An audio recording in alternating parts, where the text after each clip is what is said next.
And I give the call to the member for Bowman. Thank you, Speaker. Others will judge our time here. It's customary to thank friends and colleagues, but we can do that over a Lucchiato or a late-night dinner. It's customary to hold our family tight and say thank you for the remarkable opportunity, but we can do that at home.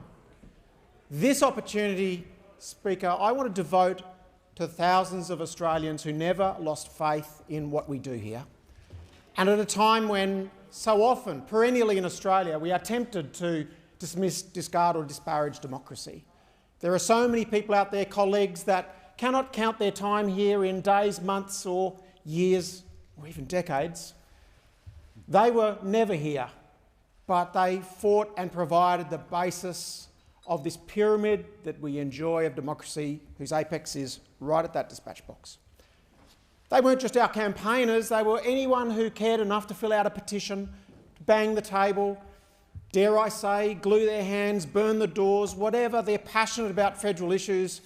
I need to say in your own way, thank you. Because it may be ugly, but it's our ugly. I've got a friend, Jeff Redpath, known as Twinks, and he lived in Anzac Avenue, Camp Hill, and his piercing blue eyes, he would look at me as I'd try to explain to him my shortcomings in this place. And he'd ask me what happens down here, and he desperately wanted to know about the ifs, the buts, the workarounds, the expedients, the flexible and malleable morality that's on show here sometimes. And I would just try and explain. Jeff will be remembered as an unsuccessful LNP pre-selection candidate. And if you go on the web, you'll see on the ECQ website that he ran in an unbelievably close Division 6 election for a local government in the Fraser Coast, where 3 candidates all got 33%, and he led by 50 votes after pre-poll, and he fell short by about that margin. And within months, no wife should come home to find a lifeless husband in the backyard shed. But he never lost hope. He wanted to fight to the end for this great nation in his own way. And if I could talk to Twinks now, and there's so many of his mates that will grasp for answers and perhaps never get them, I just want to say, by never giving up, he gave us an opportunity to do what we do here. And all around outer metro Australia, a place that didn't really ever coalesce any political power when I got here 20 years ago, this is now a place that seems to determine election results. And in that time, I've been proud to see 2 outer metro prime ministers do amazing things for this nation. And those busy outer metro people that so many of you will know, who are busy commuting and driving, we often observe they drive into the left-wing water bubblers and pot plants only to drive home to the real thing at night, real water and real bushland. And there's not a lot of headroom there for global issues for them. They're busy and they care about population, roads, they care about jobs, they care about development, and it's over and over again, these things. And those conversations in outer metro Australia are now a serious force. And I look around Team Queensland, I'm inspired by Dryden.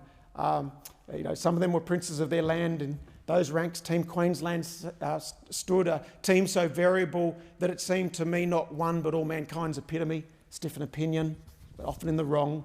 Everything is starts and sometimes wrong, but in the course of a revolving moon, chemist, fiddler, statesmen and buffoons. And all of us together in an unlikely, like you can't choose your family, you can't choose Team Queensland, but we are a ragtag band who do great stuff down here. And in your own way, you cut a cloth that works for your electorate. And I was inspired by Don Randall, the great WA MP, who didn't give much for the pomp and the procedure down here, but that day when he drove around his electorate doing what he did so well, pulled over to one side, he didn't feel well and he died in his car, serving his electorate.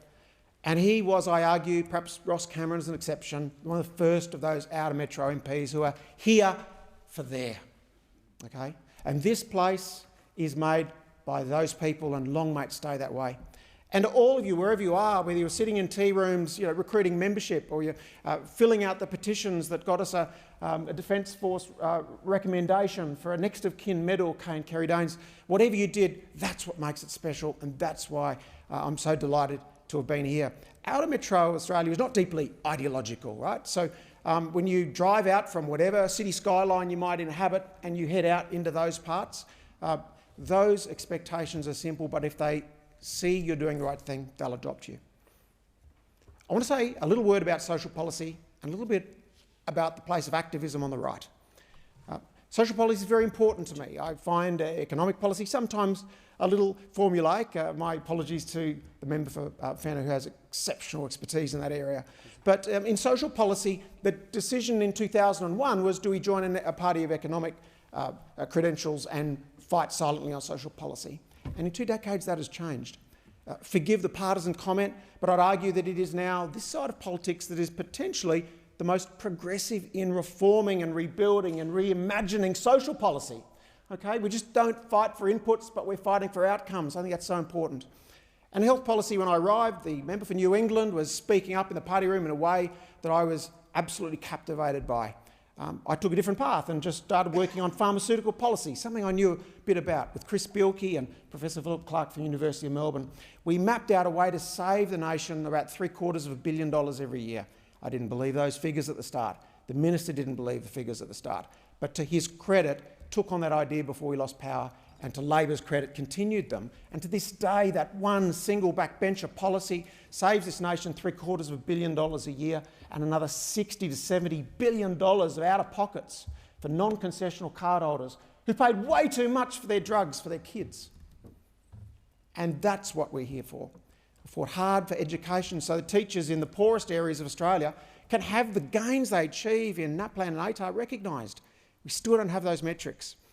In welfare, it's been about work for the dole. It's been about making sure we get value for money, and the principle of mutual obligation, that you're not paid a welfare payment as some sort of automatic right, but there's an expectation if you can give, you should give. And so much credit goes to the former member for Warringah in those areas. In housing, a very, very understated, quiet former advisor, Karen Rosario, said to me in 2018, "What's your government got for people my age?" And I reached for the speaking notes, and she said, "What you need is to help us with deposits. In a Canberra rental market, you can never, ever save for a deposit with the rents we pay." And we sat down and just did a one-page summary.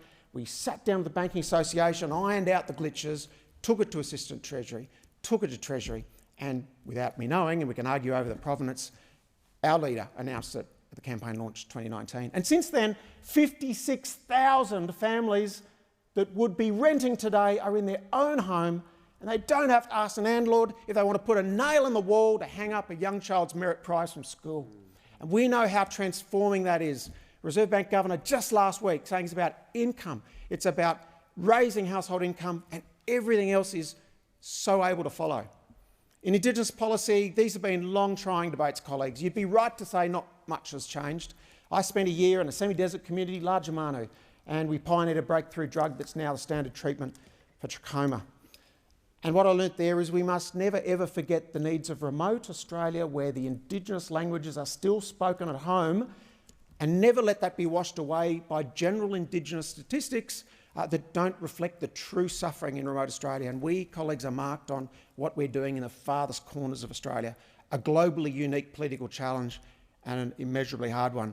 If in the next few months we can terminate and complete successfully a 20-year journey to allow a young Indigenous couple wanting to take out a loan from a bank to build a home on native title land, I cannot believe we haven't achieved that in the last 20 years. But I have to walk away from this place saying, not yet. But it's remarkable that we haven't found a way to bring lenders to the table to make that possible. In welfare reform, it was about keeping work for the dole tacked together under significant attacks, but we saw the PATH program expand that. And when one day I saw that the department would routinely pay welfare cheats and people who are not compliant bonuses before Easter and Christmas that the Minister's office didn't even know about, I worked to make sure that stopped. And to our credit, that has also happened. Which touches on the role of activism. I think it's probably a little bit too strong to say that that's been an important part of my time here, but I firmly believe there's a role for activism on the right. How you define it is a different question, but I want to say that we have brought through in this party room now many strong social policy reformers and many people prepared to be activist. You might say that it may impede our path to government or keeping government. There are some little things that in your heart, if you feel you've got to fight for, I'm just saying fight for it. I mean, let people know how passionate you are about it. The best example was 2019 and our training providers, our RTOs all over the country, Bernard and Daman Malik are here with me today. They just came to me and they said we're being driven into the ground potentially by an overly heavy and unreasonable bureaucracy. And if I'm not speaking on Mr Malik's behalf, but in many cases there was a perception that simply the Chief Officer wanted fewer RTOs in this country because other countries had fewer. We are the nation of small business. Those RTOs in every corner of regional and Australia are providing the training, the vocational skills outside of TAFE.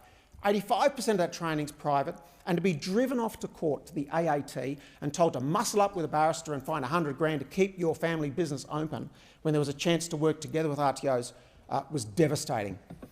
As an MP, you can give the speech here in the tiny Federation chamber, snip it on YouTube, send it out to the people that matter, and 2 months and a week later, that chief executive was gone. And since then, thank you to the member for Swan, things are way better in the training space. And don't for a minute not think that's important, because our greatest export are people. And one of the greatest services export is training and educating overseas students. I will provocatively say more than submarines and tanks, our best foreign policy tool is to educate Southeast Asia in the highest quality English-speaking vocational modules and university courses. That does us an enormous diplomatic advantage, and we need to make sure we are a major slice of international education. As we move through activism, there was also some crazy, stupid stuff, like the cruise ships.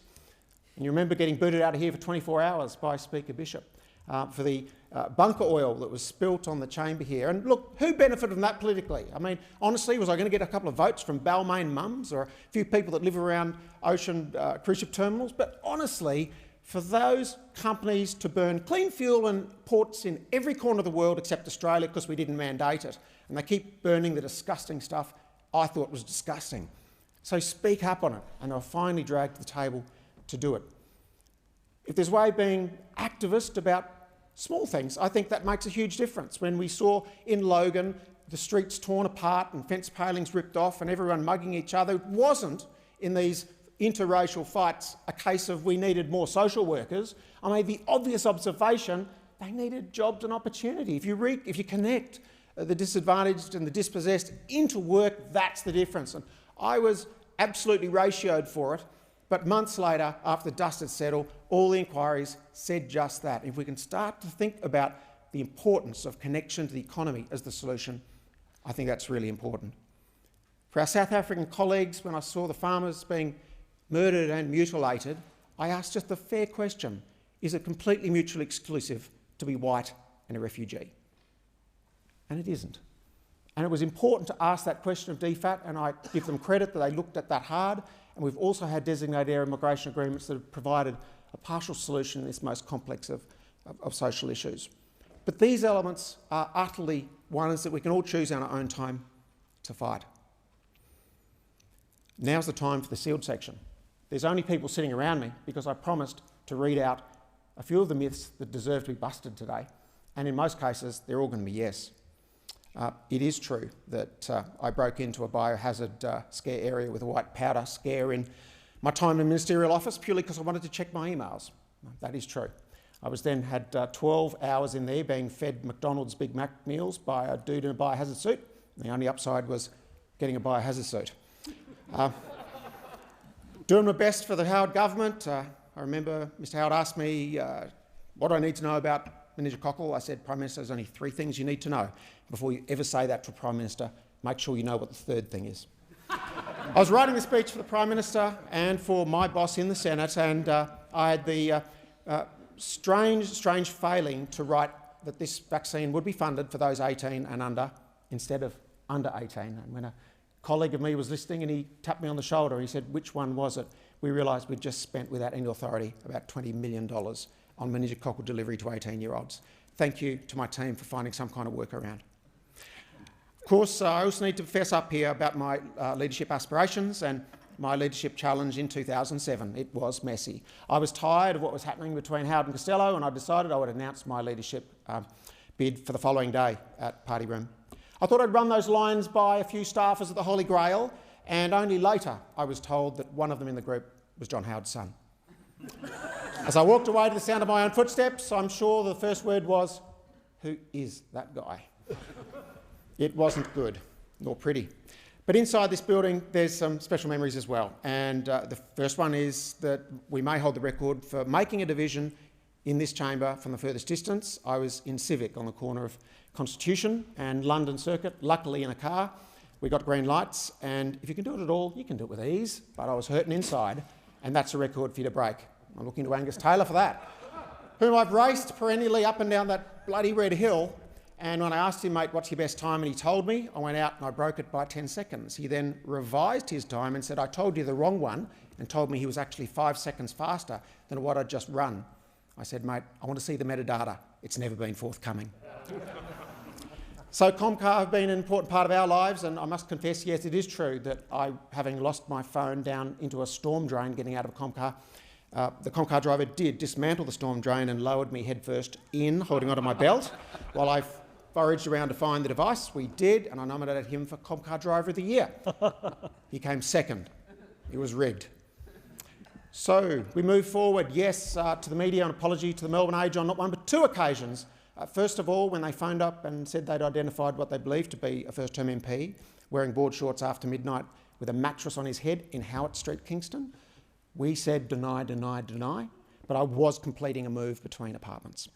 We simply said they had no DNA evidence, and they elected not to go to print. Likewise in Bougainville, when I, for some reason, jumped in the back of a truck full of Bougainvillean rebels and put my arm around them, did a black power salute with my white hand. Again, it was deny, deny, deny. It was simply the arm of a lightly complexioned Bougainvillean, and they were told to ignore the fact that the latest model iPhone was in that hand. It is true that we have done some pretty silly handstand skulls, the first of which, again, was at the Holy Grail, pre-smartphone. I said, I'm sure I can get away with it. Knock down a beer. The only way you should do it, Hawkeye, down under is upside down. And every journal, of course, had no camera with them. They proceeded to report the story and simply used my parliamentary photograph in the newspaper upside down. Lastly, we do mow lawns in Bowman to get votes. I do want to confess, the Lamb Mow was launched in the back of the ute. We had a mower. Many argued there was no motor in it, but it's true. I did mow one lawn in every suburb on one day. It is true I didn't completely have consent to mow the lawn from the homeowner. And midway through the mowing, to have what I believe was a single mum who sounded like she desperately needed a mow, I didn't realise the partner was at home with his size 12 boots, and he came out, opened a stubby, popped out a chair and watched me mow his lawn. It wasn't good, and from now on I've promised if ever someone says please come and mow my lawn, I'll make sure that I have consent from every adult in the household. So that's the end of my confessions. There was one about writing op-eds, and one would wonder whether they're actually going to lead to us getting into government or not from opposition. But that one contributed by my friend, the member for Dixon. Everything you said last night was dead right. So at this point, in concluding, I want to mention special people. We all have incredible officers behind us, don't we? And my team of Sonia, of Steph and Penny, more recently Mitch and Peter, but also the young ones who came through offices, and we provide platforms for them to go off to great things like Matt and Mitch and Marty and Shane, and also those in Queensland who are passionate, as I described earlier.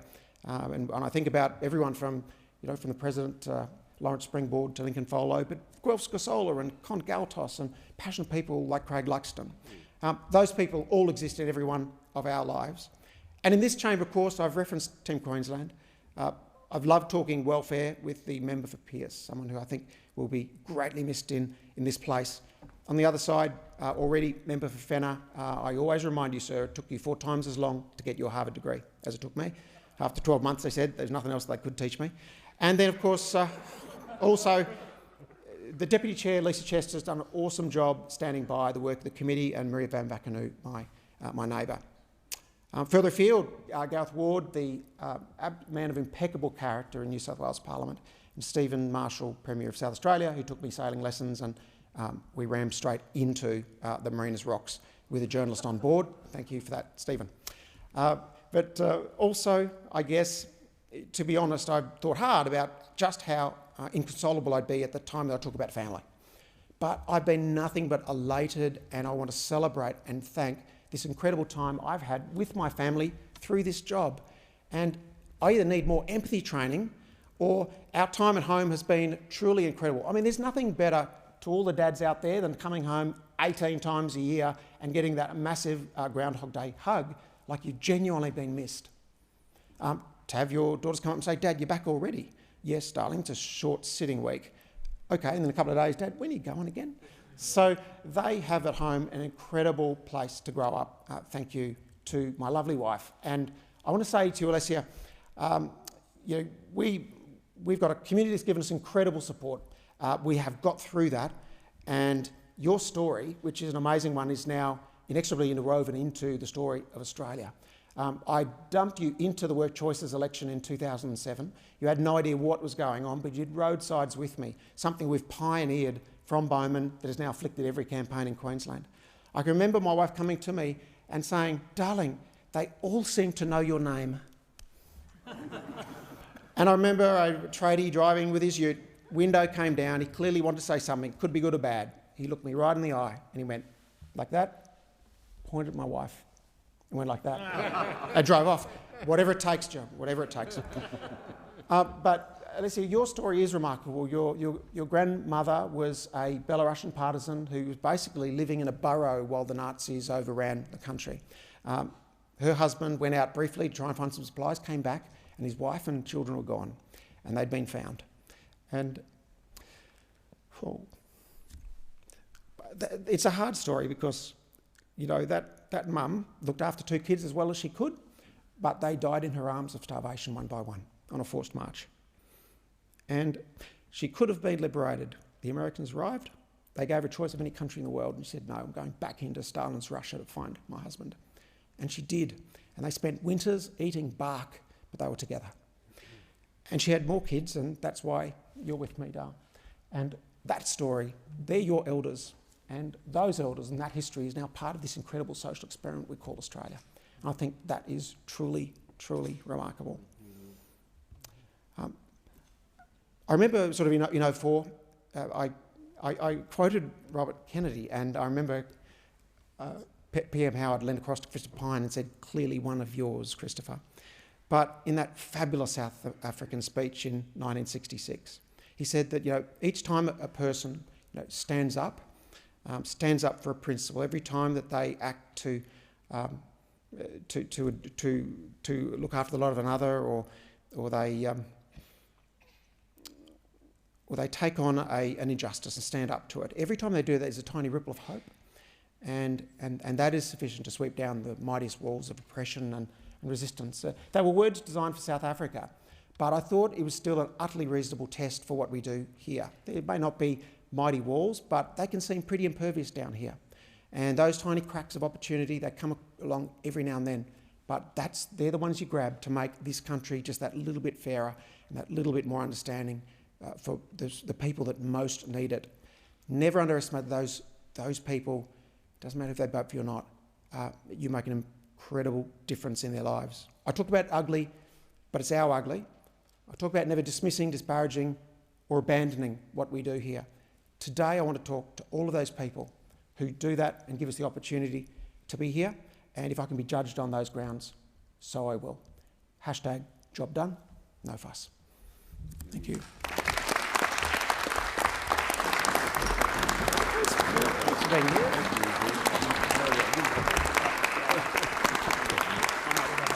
Thank you. Good on you, Glenn. Thank you.